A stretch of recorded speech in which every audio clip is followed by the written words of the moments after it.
All right. Hey, we're live. Hey, my name is Juan Boyce, and welcome to the Power Knot. Let me tell you who I am. My name is Juan Boyce. I am a self taught engineer. I wrote my first line of code by the age of 11. I've worked for billion-dollar brands like Microsoft, Bank of America, also early stage startups. And I've probably worked on some software that you've used without even thinking about it. And right here on the Power Knot, we talk about leadership because leadership requires structure and execution, just like the perfect bow tie. And I'm honored to have my guest here, Robert N. Harris. He is the Senior Vice President of One Discovery here. Today's guest is someone whose leadership story really resonates with me because it mirrors the path that I've been on. He is, as I've mentioned, he is the Senior Vice President of One Discovery, where he's been leading, building, he's led teams building complex petabyte scale systems, slashed release cycles from 7 months down to 2 weeks, cultivated high trust engineering cultures that deliver. And but what really caught my attention wasn't just the results; it's the way he leads with empathy, with clarity, and without pretending that he had it all figured out from day one. Robert and I have a lot in common. We both started out coding on the Commodore 64. We both post daily on LinkedIn. Our wives are even in the same field, HR. And like me, he made the leap from builder to leader without a predefined blueprint. In this episode, we unpack what that transition looks like, the fears, the mindset shifts, and the lessons you don't learn until you're in it. So if you ever looked at a leadership role and wondered, am I ready? This conversation is for you. So Robert and Harris, thank you for being here. I greatly appreciate this. Thank you so much for having me. I'm honored to be a guest on your podcast. Yes, yes, and let's break out the tie. First, what do you have? Oh, we're going to do that first. This is the only thing I've been scared about this whole thing. So I have a vibrant orange bow tie. Yeah. Um, Now, I'm not much of a bow tie connoisseur. I had to wear one for my very first job in high school, but it was a clip-on. I worked in a grocery store deli slicing lunch meat for about a year and a half, and they wanted us to look sharp. So had that going. I haven't touched one since, so this will be an exploration today of my fine motor control, which usually isn't that Okay, great. that's great. it's Okay. it's orange because I'm from the 70s. I grew up in the 1970s, and orange is a fabulous color. For Nice. me, I liked it so much. When I got married, I was wearing orange. Okay, that's very nice. That's my favorite My color. wife would not have allowed me to wear orange. I had a lot of math symbols on my marriage outfit, and I had math socks to go with it. It's interesting. Let's see. Here's my bow tie. It's made locally right here in America. Well, actually in my town, but this is very nice. Still in the box, fresh new bow tie, and I'll show it to you. This is a quad tie, so you can see it's got four That's different cool. colors. Geez. The nice thing is you don't really know which color is going to pop up, but I don't know. Maybe we'll see a little bit of orange, even though that's That's a Rubik's cube I would say in that's more fabric. salmon. So let's get started. So let me ask you this: what hooked you on programming, and how did the Commodore 64 um, factor into that? I love that question. I love the story. So a couple of things came together in just the right way. You know, shifts in culture and history and my personal, early life. The biggest one is probably my father. So he grew up on a farm in central Texas, milking cows and picking peas. And he got a job in 1967, come to the big city of Houston to work for NCR, National Cash Register, huge company at the time. And he started as someone who repairs cash registers with a hammer and a punch. And it was the dawn, the end of the space age, first generation of the space age, started the information age, and he went through that digital transformation, probably one of the first industries to hit it, where point of sale systems turned from a mechanical cash register with paper receipts to computers. And so he started out fixing stuff with a hammer and a punch, and quickly transitioned into swapping out motherboards and hard drives. He said, these personal computers were probably going to be something big. I should get my son one. And he got me the legendary Commodore 64, which I didn't realize at the time was a fabulous choice. So, that was the changing tides of culture and history. And then my personal story is that I was very shy as a young man. We lived in a tiny little neighborhood, just 2 streets.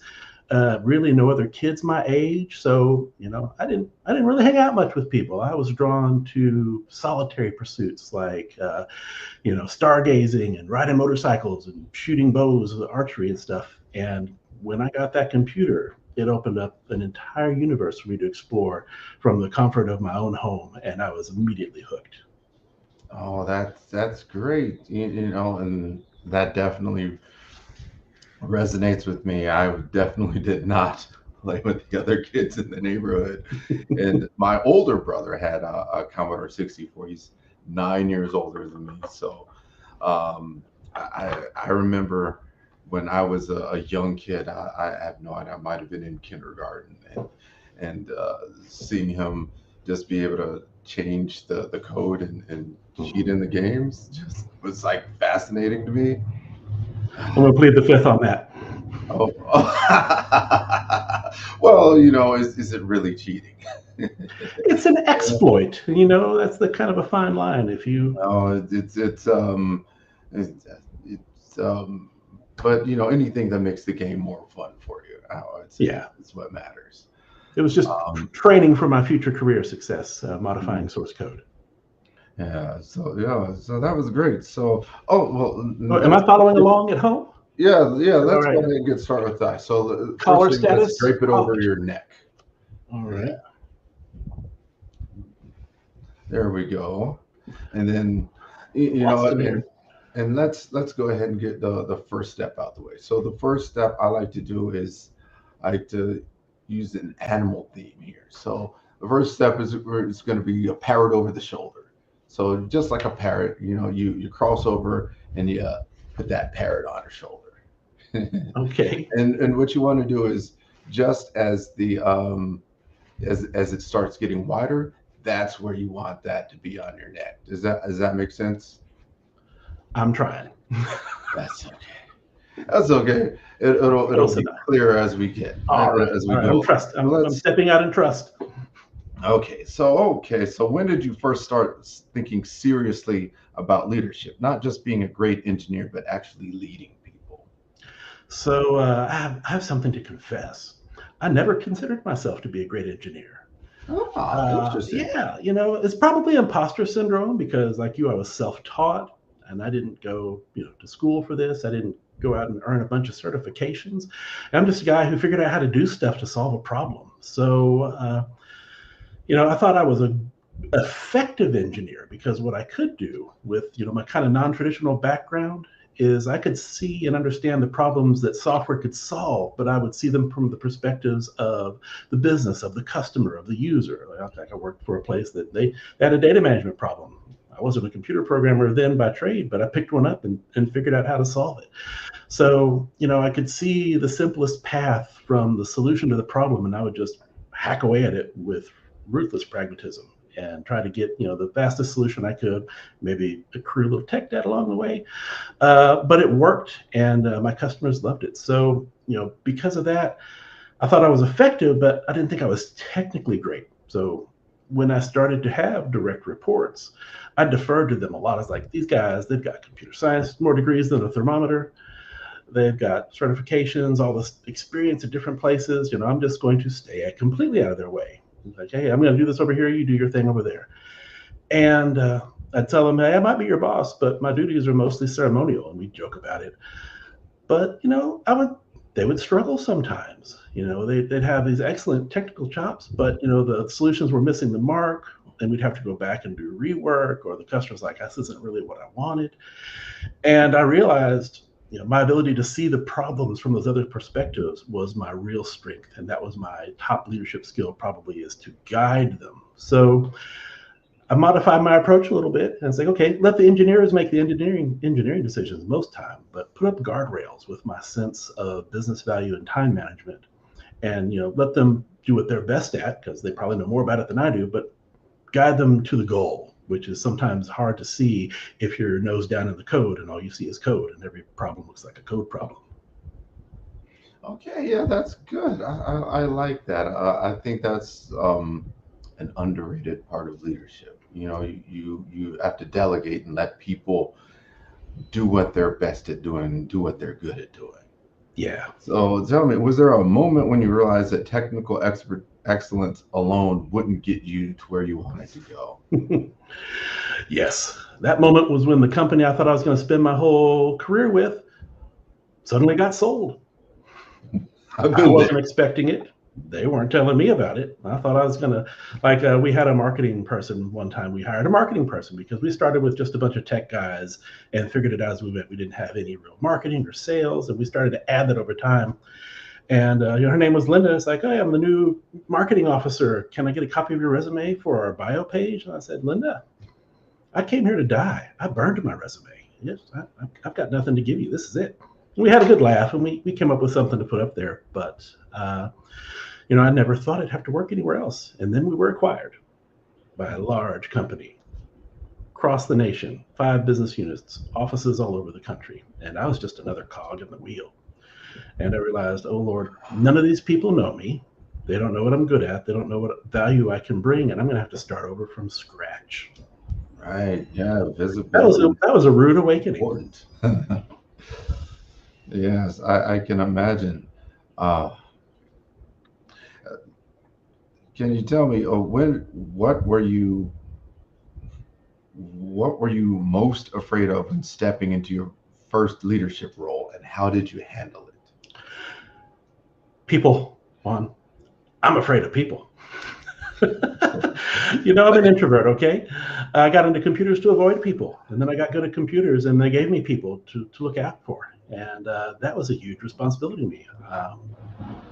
Suddenly being responsible for someone else doing their job was a heavy burden, and I didn't like it at first. So I'm not terrified of it anymore, but it's still a heavy responsibility I carry today. Somebody once told me that something scares you, you should do it until it's not scary anymore.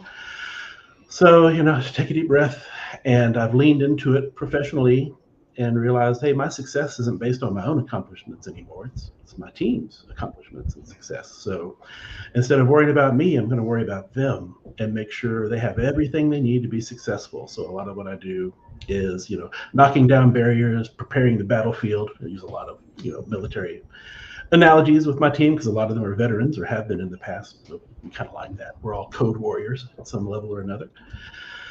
And I just do everything I can to make them successful, and it's worked out pretty well. Okay, that sounds good. Now let's go ahead and go to the next step on time. All right. So with this, you got your parrot on your shoulder here, but now we're going to go and make an elephant. So right here, right where the fattest part of this tie is. Okay. Finger here, this becomes the elephant's ears. And then you pull that parrot off your shoulder, that becomes the elephant's trunk. Oh my goodness. So come down over the top. I'm doing my best not to make the elephant noise I made for my kids when it was bad. But see right here, just hold the one finger. Sure. Let's see. Okay. This one's going to be a little rough. It's okay. It's looking like a tie anyway. So let's go on to the next question. We like to make it nice and all. Right. Yeah. We're pointing fingers now. You led a team of 3 and delivered an MVP at petabyte scale in just 3 months. How did you manage scope, speed, and trust at the same time? It helped a lot that I had a team that was already my ride or die team. They were battle proven. I'd been with them a couple of years. We trusted each other implicitly, and that helped a lot. But it still was no sure thing. So that ruthless pragmatism I was talking about earlier, I poured it out on everything, and asking every step of the way, what's the simplest thing that could possibly work? Let's do that. So, we focused on core functionality and cast everything else aside. The core of this thing was data processing at petabyte scale. It's got to go scan billions of files, figure out information about them that the customer cares about, and bring it back to them to look at the end. But it didn't need a whole lot of interaction for this MVP part. So we focused on that core functionality, swept everything else aside. I swiped my tech debt credit card a few times, might have burned it up a little bit. But there's one thing in particular that I think made the difference, made us make that goal. And it's a little controversial, but here it is. I strongly believe nothing will kill momentum faster in a project than talking about the user interface. You start talking about UI, and before you know it, you spend an hour arguing over a corner button radius, or if a particular shade of red is too aggressive. That one didn't happen to me, but one of my core teammates, she loves to tell that story. And it's like, oh, thank God I don't work there. And it'll just slow everything down. So we decided we're just not going to have one, at least not one that a user could use. So, we processed, everything was command line. We initiated processing by a command line argument, stuff in all the parameters you need to make it go. And then a message queue took care of everything else, distributed microservices, churning through all this data. Now, we did have to have something to show the customer. And the core of this, we always knew was going to be data visualization. Well, that's a huge topic. And there's a huge number of solutions. So we looked at expensive paid, but really cool ones like Sisense and Tableau, a little more down the cost scale. And then going all the way down to the nitty gritty with like D3JS, do your own charts and libraries. We knew that would give us the most power and flexibility, but it would sure take the longest too. We ended up using Grafana. It was free, it was open source, and the person who'd be running these demos was very technically capable, and he could customize it exactly the way he wanted to. Is it fit for a true production app? You'd probably want some more than that, but it got us through without slowing us down. And 3 months later, the first proof of concept was running in our potential first customer's data center, doing its thing. Nice. That's good to be able to, find clarity, find what things are really matter, and cast aside the things that aren't giving you that clarity. So a lot of engineers struggle with the idea of stepping into leadership means giving up coding. How did you navigate that trade-off? Poorly at first, because when they gave me leadership responsibilities at work, they failed to take away any individual contributor ones. And that was a bad time. So, I thought that the leadership roles were the distraction and the individual contributor work was my real value. And everybody suffered because of that. And eventually, the company grew enough and I matured enough as a leader to figure out I've got this backwards. I need to be spending my time mentoring my team more and less time writing code. So I would tell them that it doesn't have to mean the end of coding for you, but it's going to depend on your situation and what type of leadership role you're trying to get. Some projects have been completely hands-off, just provide, tactical support and guidance, logistics, whatever they need.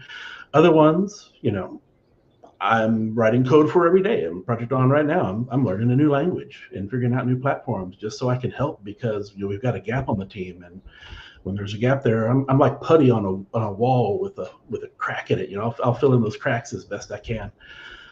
I will say, when you know more about Excel, you spend more time in Excel than in Visual Studio, you're probably a manager at that point. Interesting. Or PowerPoint, Lord God help you. Oh, I get it. Let's see. You've built and led teams across remote, offshore, and in-person environments. What's the secret to building trust in all of those settings? I think the secret to building trust is no two people, no two teams, or situations or companies are exactly the same.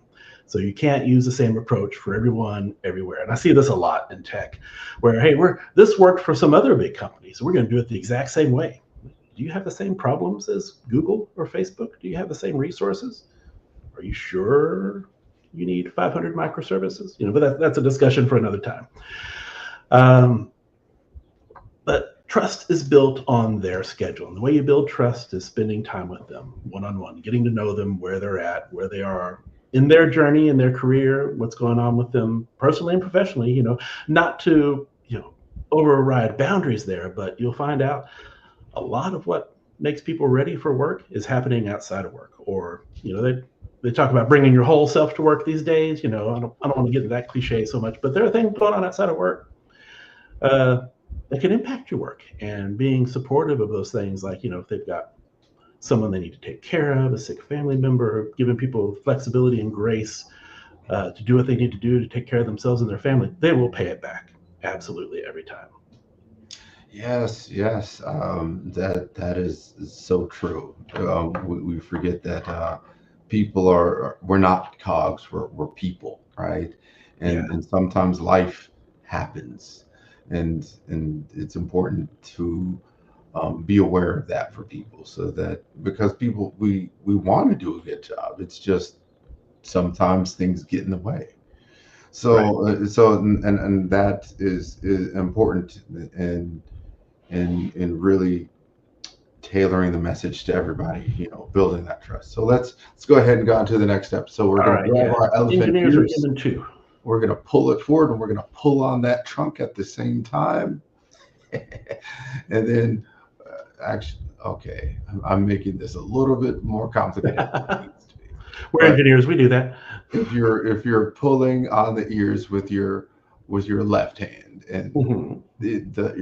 you're pulling on the trunk with your right, you should be able to poke a hole through there. I think I see it. There's a hole. Yar. Ideally, you want to Got the poke hole. it with the hand you're pulling the trunk with. All right. All Yeah. right. So then you can pinch your fingers together. If you pinch your fingers together, you should be able to get the base of the trunk through that hole. Does that make sense? Maybe. Yeah. Oh, what have I done? There. You can use your other thumb to push that. I'm scared if I let go, it's just going to fall apart like Oh, it it just might did. fall apart. It Well, tacos might fall fall. apart, and we love tacos. So, Oh yeah, it might fall apart, and then it might come out okay. That's okay. all right. For our first one, all right, we're going to do a C minus here. You know what, that didn't come together. That's okay. We've got more interview. We'll just start over and try it again. We'll do another iteration. Yeah, we'll do a Yeah. retrospective. See what was wrong. Let's see.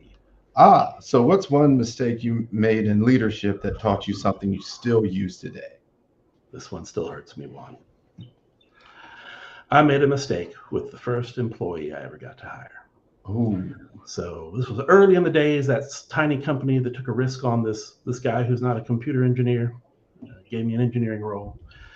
We were more of a service provider than an actual software company. So the software we wrote was for our internal project managers to use to run the services and make the company money. So we worked really close with them, but we were more like a support team than true software engineers at the time. So we're constantly, it was like playing racquetball. Something's always coming at you. You got to swat down and keep it going, because we were the Wild West back then. We didn't even have source control. Yeah. So, we were more like a support team for our project managers, and their manager was a tough customer. He had founded the company, and he was my boss too. So I reported directly to him. And, he wasn't the most pleasant person all the time. He could be tough, and by tough, I mean really caustic. We call it toxic these days. You know, not much respect for boundaries, be kind of condescending and sarcastic if you didn't know the answer to something. He was a good person at heart, and I'd seen him, commit acts of extraordinary generosity, but he was an acquired taste, okay? And I shielded my employee from that. And I was the only person interacting with him. So I just wanted my employee to be able to do all this stuff and not have to deal with the drama. And so, it worked well enough for a while until I took a vacation. I thought, okay, this guy is trained up. He can do everything I can do. I can finally actually unplug for a week instead of, getting called on a Wednesday and I'm sitting out in this freezing cold field in the middle of the Texas Hill Country with my Sprint Air card and a laptop trying to get a few bars so I can fix a production issue. That's what it was like back then. I was like, this guy's got it. I'm going to go enjoy a week off with my family, and it was fabulous. So I returned Monday. I was refreshed, week off, no interruptions. 5 minutes later, this employee appears in front of me and tenders his resignation effective immediately. Oh, He walked out of the building for good. Yeah, he was from St. Croix, and he had this fabulous Caribbean accent. I just loved to hear him talk. And he said to me, "I don't want to be Eric's data bitch." oh man. And I was just devastated. It crushed me. So the lesson I learned is have those hard conversations as soon as you can. Don't let things linger. I should not have tolerated unprofessional behavior from someone, even if they're my boss.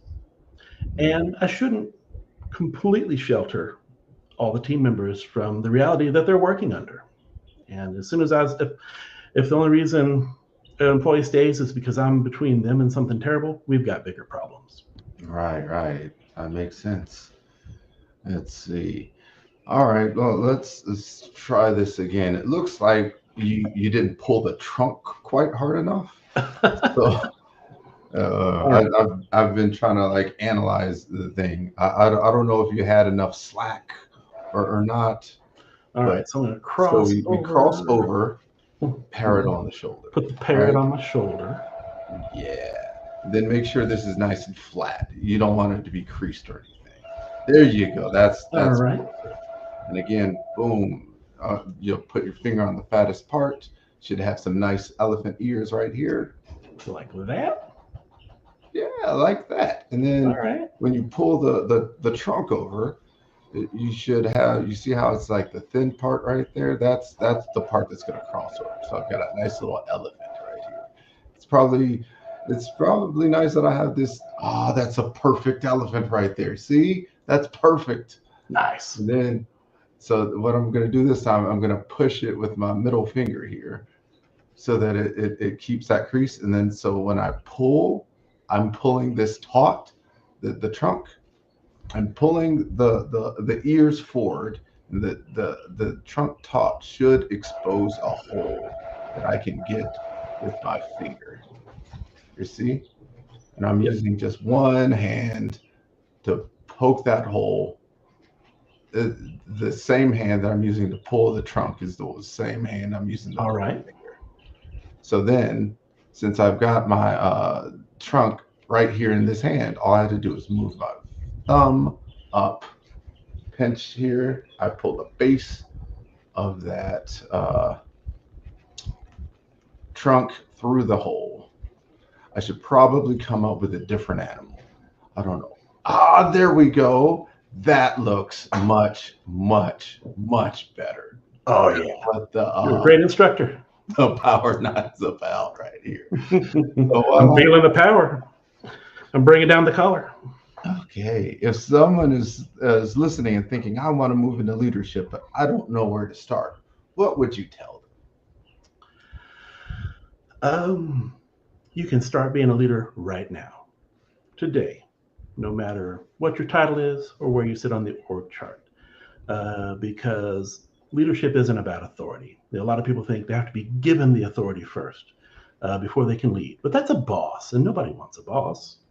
They want a leader. So we talked about it a little bit earlier. True leadership requires trust, and you've got to build that trust by being consistent, transparent, and here's the big one, of service to other people.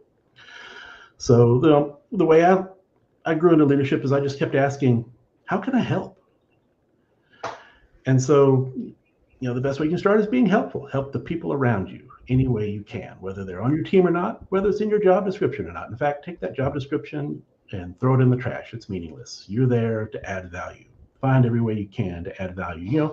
And not be taken advantage of. There's a balance there you got to watch out for. But uh, become the person that people turn to when they have a problem, when they need advice.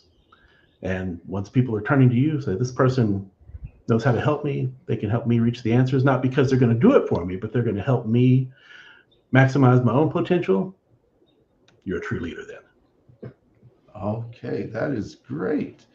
You said great technology stems from great teams. What do you think most companies get wrong about building great teams? They forget the team part. Allow me to explain. I've seen a lot of companies pick staff like they're putting together a fantasy football roster. Mm, Confession, I don't play fantasy football. I don't know about sports, but it's a thing I've seen and heard about, and I think I know how it works. And that's you're picking people for their stats. We need this super architect and the super DevOps and the super DBA, and we're gonna pluck the ones with the best stats, and we're gonna throw them all together and think that's a team. But that's just a bunch of people trying to show you how smart they are and how good they are, and maybe not interested in working together as a team, because a team has got to outshine its brightest member. So, people, it's the recipe for disaster. And I've seen it happen a couple of times at companies. High performers are great on their own, but it takes a delicate mix of ingredients to build a high performing team that has a culture of excellence and continuous improvement. So there's got to be cohesion and a sense of unity, a little bit of humility, I dare say, so that you build enough of a common culture, everyone can work together, but there's not so much pressure to conform that you built a cult instead of a team. The team has to gel. So I always say hire the best people you can find, no matter where they live. Teach them to work together by example, empower them, and then stay the hell out of their way. yes, yes, definitely. Stay the hell out of their way. At least that's I the think. place. Those are the places I like to work. Oh, absolutely, absolutely. I think that's um, maybe something that we don't really take into account enough as leaders, right? Because we hire people, we work with people who are experts at what they do, and we put them on our team because they are have demonstrated some level of Right, competency and excellence, right? And we have to give them the trust to do the jobs that we've hired them to do, and we have to make sure they work together as a team, as an effective team. And let me ask this: how do you you know help your team gel? How do you foster that so that you don't just have a bunch of high performing individuals? How do you make sure that you have an actual team that's going to work together and perform well?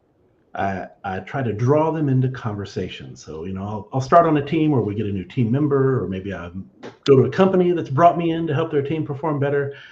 And first, everybody's quiet. They're watching to see what's this guy going to do. What are these other people like? I don't want to show too much. I've got to keep my cards close to my chest.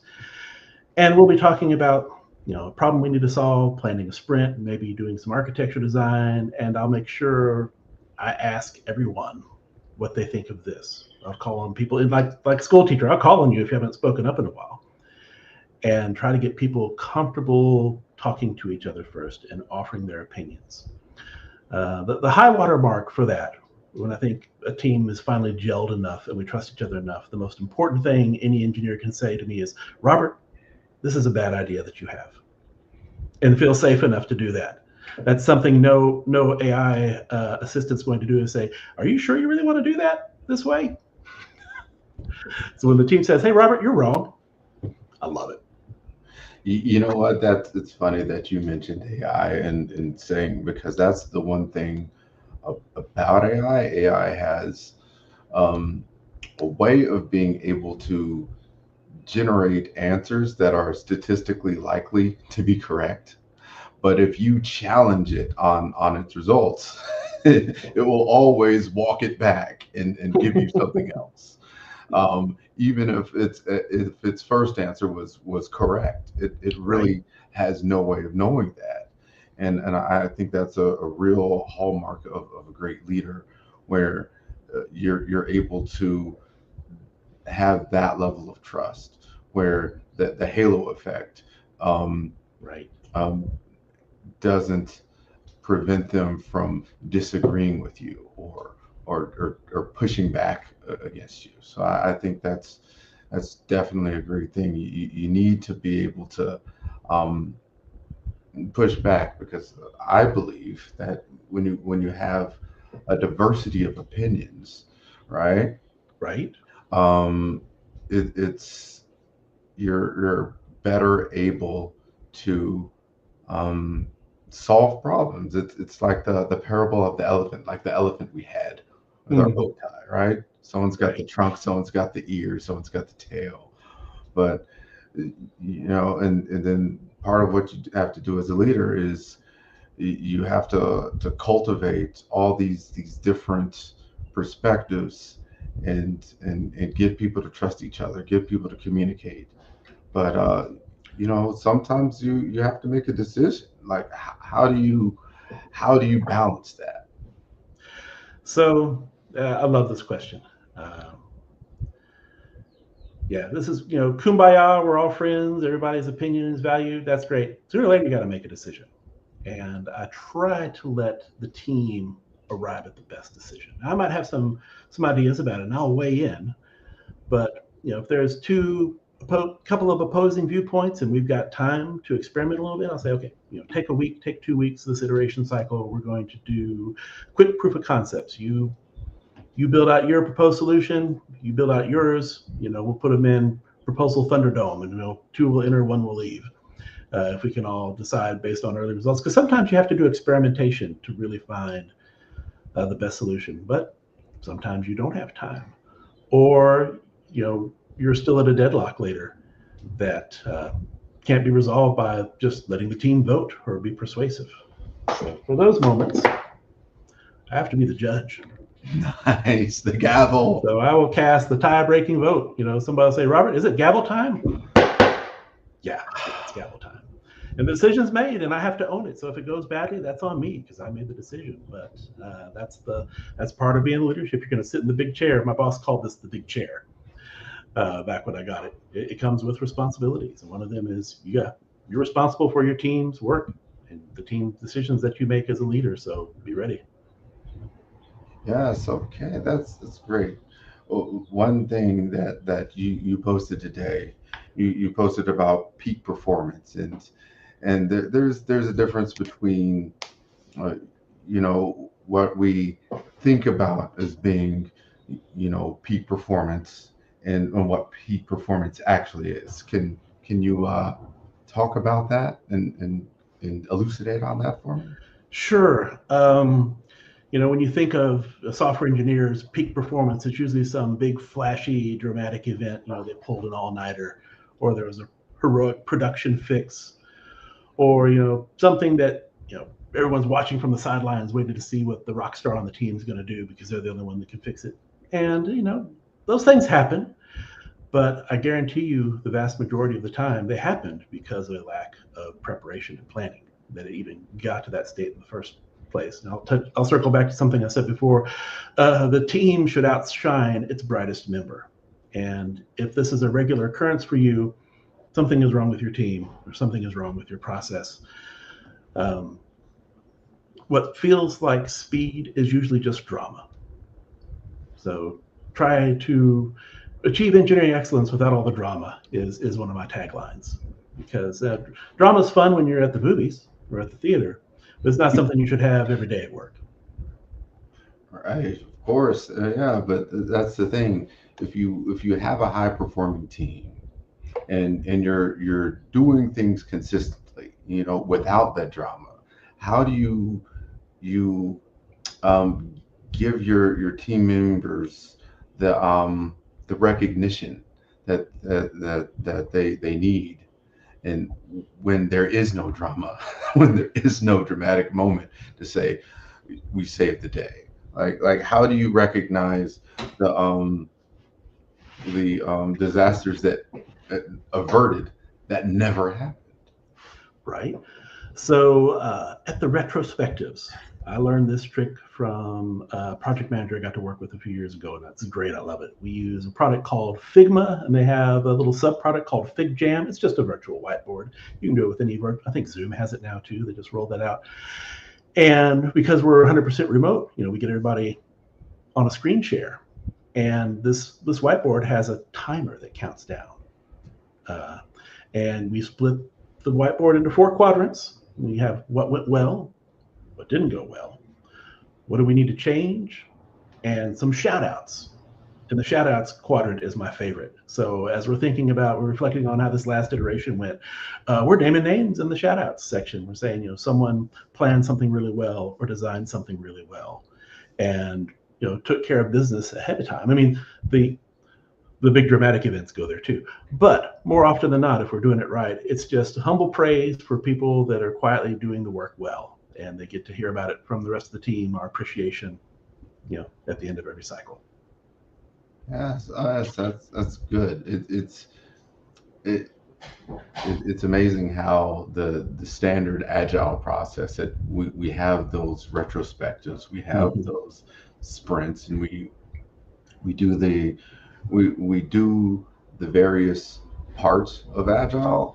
And I think sometimes in some organizations we're just performing those rituals without always remembering what's the actual purpose of those rituals, right? Um, Agile in general has become performance art, I'm afraid. I'll call it the Agile Industrial Complex. Okay, the Agile Manifesto was like this long. right.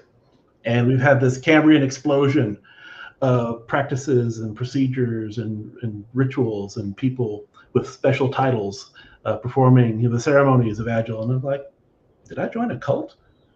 We're just supposed to, make small changes with the customer watching so we can figure out what worked. So, yeah, it's important to keep those foundational principles in mind as you're trying to do Agile, the right way, whatever that means for you. Yeah, but I think there's a balance between the right way to do something, but uh, in any company, right, you're going to have people, and people aren't always the same. But so Right. it's a matter of adapting the quote unquote right way with the specific company culture to make sure that you're not just doing a performance, but you're actually saying, Right. I'm you're doing things with intention, right? And I think that's very important. Is agile or processes, is that something that you introduced into one discovery to deliver the MVP in that abbreviated time frame? Well, we had built those muscles up in the years and months prior to that. When I got brought on to One Discovery because the team was their core product, we'll call it the legacy product now because, of course, it's the legacy product. Um, they had grown organically and they were feeling the stress of that. So one of the things I like to say is entropy, it's the law.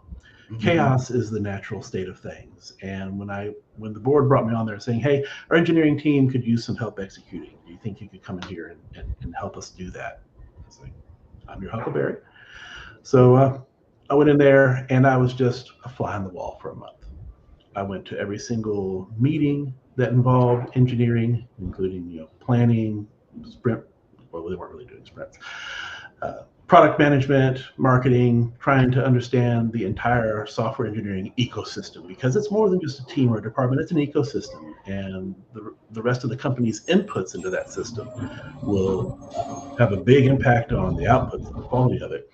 And what it was total chaos. Every single person in the company, and even some people outside of the company, customers, could call their favorite engineer and request a feature or request a fix individually without it going through any kind of funnel or any kind of project management. There was no gatekeeper. And I like to say anyone can talk to any engineer about anything they want to, if they're being respectful of their time, but no one can authorize work to be committed to except the product owner. And so just cutting that off, saying, no, this customer can't call our top DBA and have them drop everything to implement a fix for them. We have support people for that. Use them. And just toning down the total chaos because what would happen is everyone would try to get their pet feature or pet fix in and we'd have merge conflicts, and it would derail things that were strategic for the company that we were trying to do, and they just needed someone to bring a little order to the chaos. They, every engineer knew exactly what they needed to do. We didn't change any staff over, but we went from cutting a release of this product on average every 7 months. We got it down to every quarter, kind of set up base camp, get our lungs acclimated. And then after a few quarters of that, we turn out a new version every 2 weeks. Okay, yeah, that sounds good. There's a lot there. One thing is that how I think that a lot of times we're wanting there to be a quick fix, but even though you did get in there and you did produce results, it wasn't immediate, right? Right. You really had to embed yourself into the culture for a month. You really had to listen, you had to learn, you had to understand what are they really doing right now, what's the way that they do things, because sometimes you can't make those changes immediately. You really have to understand what is going on and why it's going on so you can make the changes the right way. And then also this reminds me of gosh, I forget his last name, Joel on software, right? You want to protect your engineers from task switching, The right? development abstraction layer. I love Yes, Joel yes, Spolsky. yes. Yes, right, Spolsky. I don't know why his name slipped my mind, but yes, but yeah, but I think those are definitely um, things that we, as engineering managers in particular, we have to be aware of that because we know what it's like to be an engineer. We know what it's like to have a lot of different things that we have to do, but as you mentioned before, sometimes you have to be the putty, right? You have to help out where you can, Right. and that's definitely something that helps your team perform at peak performance, right? Right. You want to keep them from having to be the rock star, so that they can be that team that is performing very well. Yeah. Yes. Rockstar will trash the hotel room. They definitely do. But they trash the hotel room after Mhm. they've um, provided significant value. I think that Right. we um, accept the rock stars. Um, um, what's the word? We accept their the way that they behave because of the Right. It's a value that package they have. deal. Exactly. But um, that is the thing. I'm a person that is, let's say, different. I make different fashion choices. For example, wearing a bow tie. How do you manage the idiosyncrasies of people on your team, and allow them to be who they are, to bring their whole selves to work, but still have them integrate into a whole that outshines the individual. Right. I love the idiosyncrasies because if everybody was the same, it'd be pretty boring. I like to figure out what people's strengths are and play to them and work around any area where maybe they're not so strong. Like, I'll find out pretty quickly as I'm calling on people in meetings, they don't like to talk in a meeting. That's fine. Um, but they have no problem talking one on one. So I'll do a debrief with them if I know that that's their communication style. They don't really want to say what they need to say at the meeting. And it led to me having some egg on my face pretty bad once too. So I'm very protective of my team. I'm like a mama bear. And someone spoke in a way I didn't appreciate to one of my team members. Communication that shouldn't happen in a professional environment. I didn't like how they talked to my team member, and she was telling me about it. You know, just like on private DM, it's like, hey, this thing happened. This guy said this. I really didn't like it. It's like I don't like that either.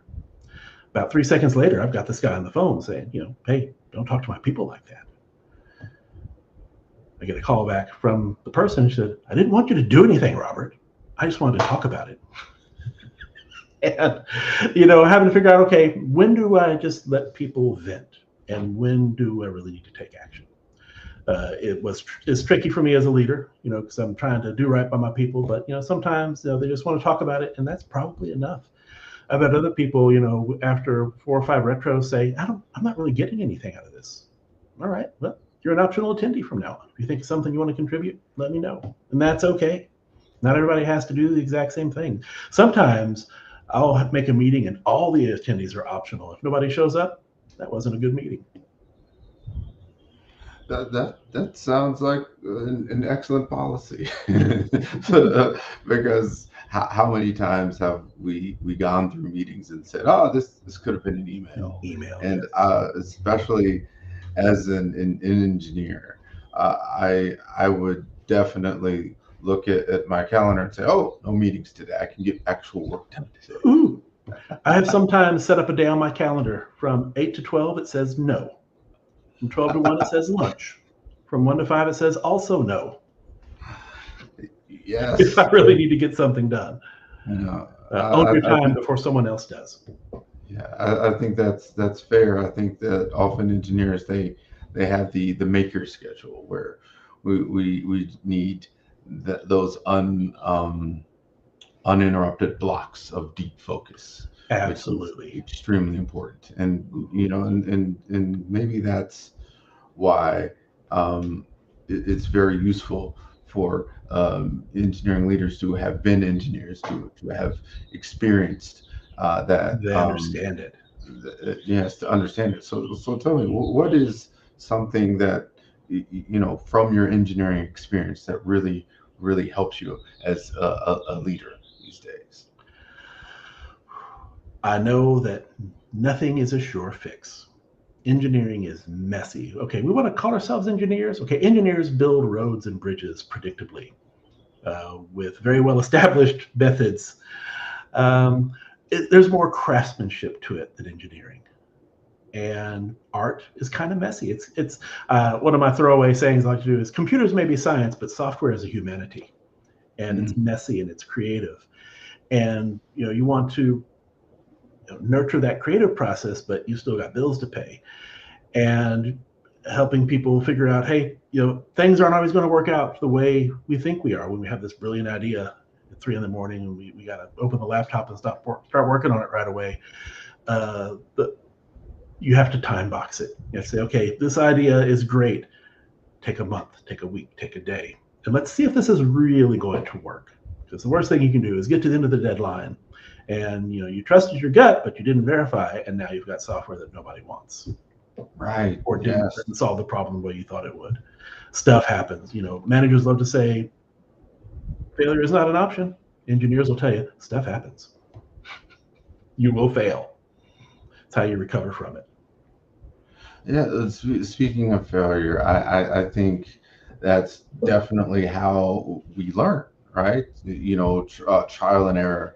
I had as self-taught engineers, we had the ability to try and fail things as children when when failure really doesn't have any consequences. How do you allow your team to have the space to fail, and so that they have the space to grow without creating a toxic culture where they're going to be stagnant? Right.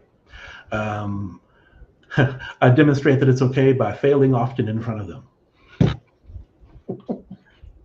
I'll have an idea and it doesn't work out, I'll own it. I was like, okay, I'm going to be the DBA on this thing, and I wrote a function that blew up, maybe took production down because we forgot of this one edge case. Lead by example with everything. How you show enough vulnerability that they realize you're human and are on their side, and how you treat them when they fail, and how you handle your own failures will show them. It's like raising. I don't want to draw a too tight analogy, but they'll say that kids, much more is caught than taught. They're watching. They wanted to see, how do you react to things? Did you lose your temper? Did you raise your voice? Did you storm out? I've had all of those things happen to in meetings when someone above me was acting that way. I didn't like it. So be the chaos, be the calm in the chaos. Be the person that they feel safe enough around to try something they're not sure is going to work, and know that it's going to be okay if it doesn't. Yes, yes. Vulnerability is definitely Mm-hmm. something that is underrated in business because I think that there's this corporate culture of having this mask and pretending to be as though our lives don't happen, Right. that we're all robots, but we're not robots. We're people, and I think that remembering that humanity and modeling that humanity really is effective and inspiring for the people that you work with, and I think that's definitely something great.